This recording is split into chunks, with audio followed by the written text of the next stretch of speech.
सुप्रभात बच्चों, आज के ऑनलाइन क्लासेस में मैं अनामिका पांडे आप लोगों का स्वागत करती हूँ। आज हम व्याकरण संबोध के अंतर्गत पाठ 8 संज्ञा का अध्ययन करेंगे। जो शब्द किसी व्यक्ति, वस्तु, स्थान या भाव का बोध कराते हैं उसे संज्ञा कहते हैं। संज्ञा के मुख्य रूप से 3 भेद होते हैं।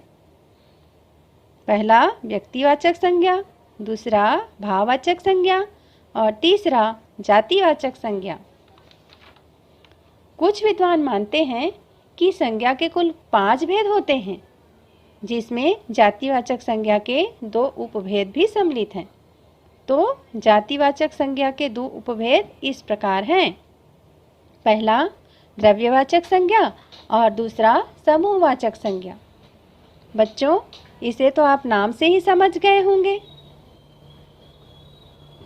द्रव्य अर्थात तरल वस्तु, समूह अर्थात बहुत सारे लोग या बहुत सी वस्तुएं। इस प्रकार संज्ञा के 5 भेद माने गए हैं। आइए संज्ञा के भेदों को विस्तार पूर्वक समझते हैं। पहला व्यक्तिवाचक संज्ञा। व्यक्तिवाचक संज्ञा की परिभाषा। जिस संज्ञा शब्द से किसी विशेष व्यक्ति, वस्तु अथवा स्थान का बोध होता है उसे व्यक्तिवाचक संज्ञा कहते हैं।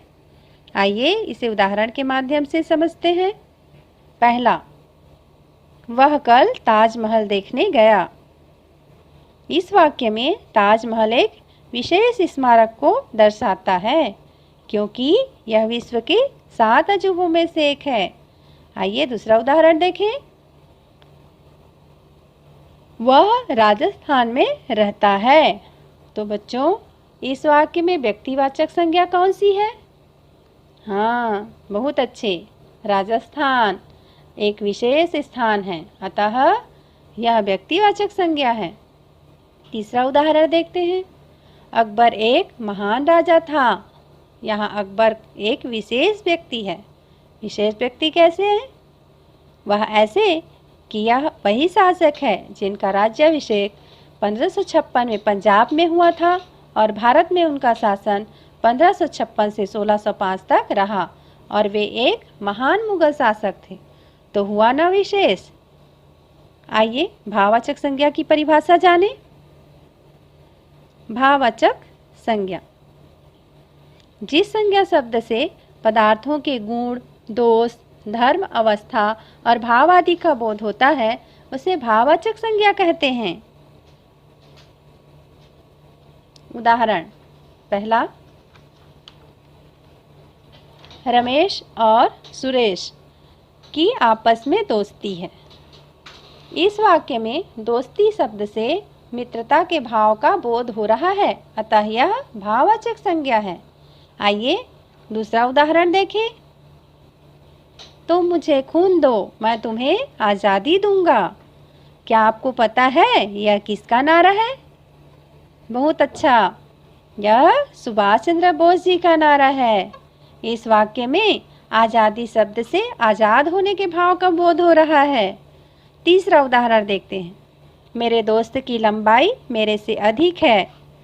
हम लोग आपस में चर्चा करते हैं ना, वो मेरा दोस्त मेरे से बड़ा है, छोटा है। यहाँ वही लंबाई शब्द से लंबा होने के भाव का बोध हो रहा है। तो आपने क्या सीखा? हमने सीखा कि भाववाचक संज्ञा का संबंध हमारे भावों से होता है। उनका कोई रूप या आकार नहीं होता है। यह केवल महसूस किए जाने वाले शब्द हैं। आइए जातिवाचक संज्ञा को जानें। जातिवाचक संज्ञा की परिभाषा। जिस संज्ञा शब्द से किसी संपूर्ण जाति का बोध हो उसे जातिवाचक संज्ञा कहते हैं। आइए इसे उदाहरण के माध्यम से समझें। पहला, बच्चे खेल रहे हैं। दूसरा, चिड़िया उड़ रही है। तीसरा, सैनिक देश की रक्षा करते हैं। तो देखिए, पहला बच्चे खेल रहे हैं। यहाँ बच्चे शब्द से तात्पर्य समस्त बच्चों से है, अर्थात यह जातिवाचक संज्ञा है। दूसरा, चिड़िया उड़ रही है। बच्चों, इस वाक्य में चिड़िया जातिवाचक संज्ञा है। यहाँ एक चिड़िया की बात नहीं हो रही, बल्कि संपूर्ण चिड़िया जाति का बोध हो रहा है। तीसरा उदाहरण को देखिए ध्यानपूर्वक।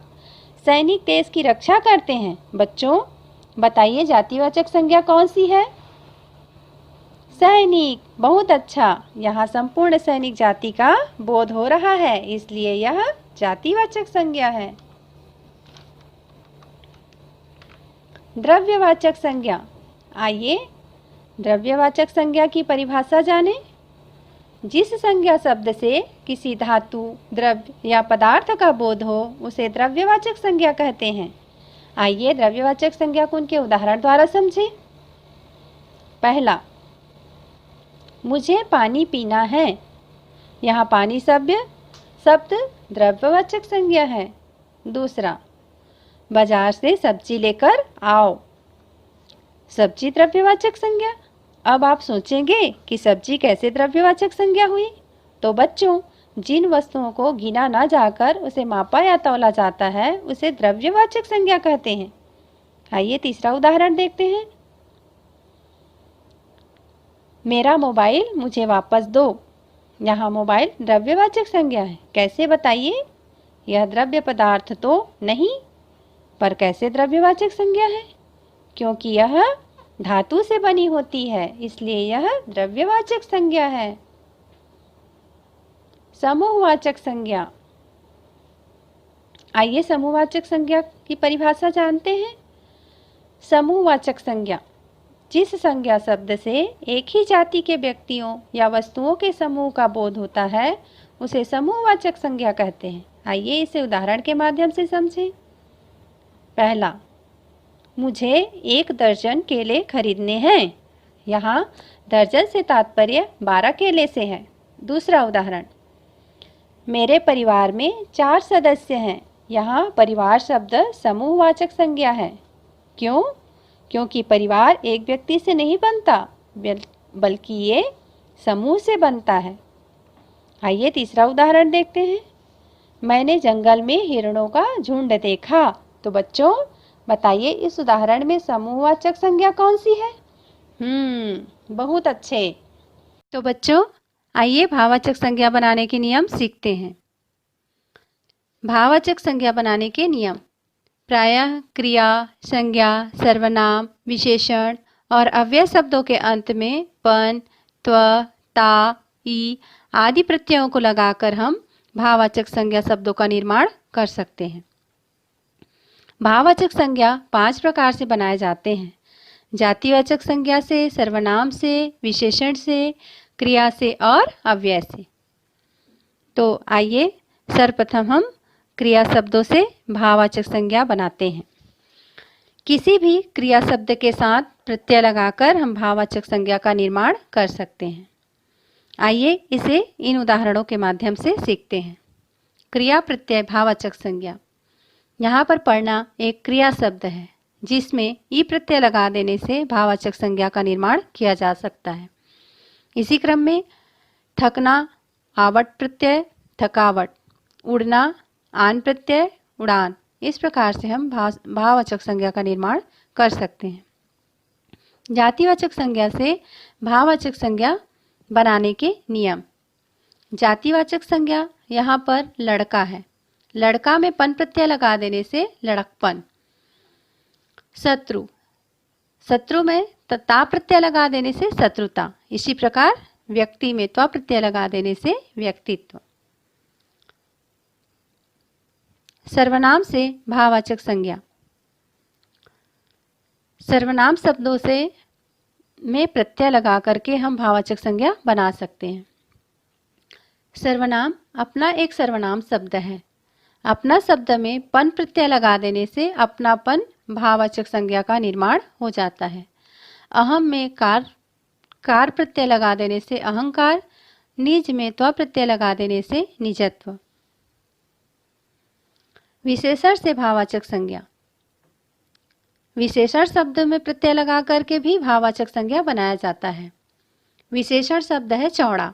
चौड़ा में ई प्रत्यय लगा देने से चौड़ाई, लघु में ता प्रत्यय लगा देने से लघुता और मीठा में आस प्रत्यय लगा देने से मिठास। इस प्रकार से हम भाववाचक संज्ञा का निर्माण कर सकते हैं। अव्ययों से भाववाचक संज्ञा। अव्यय में भी हम प्रत्यय शब्द लगा करके भाववाचक संज्ञा का निर्माण कर सकते हैं। समीप एक अव्यय शब्द है, इसमें ता प्रत्यय लगा देने से समीपता भाववाचक संज्ञा का निर्माण हो गया। आगे तेज, तेज में ई प्रत्यय लगा देने से तेजी, मना में ई प्रत्यय लगा देने से मनाही। इस प्रकार से अव्यय शब्दों से हम भाववाचक संज्ञा का निर्माण कर सकते हैं। आज के ऑनलाइन क्लासेस में हमने संज्ञा को विस्तार से पढ़ा तथा उनके भेदों को उदाहरण सहित समझा। साथ ही हमने भाववाचक संज्ञा बनाने के नियम भी सीखे।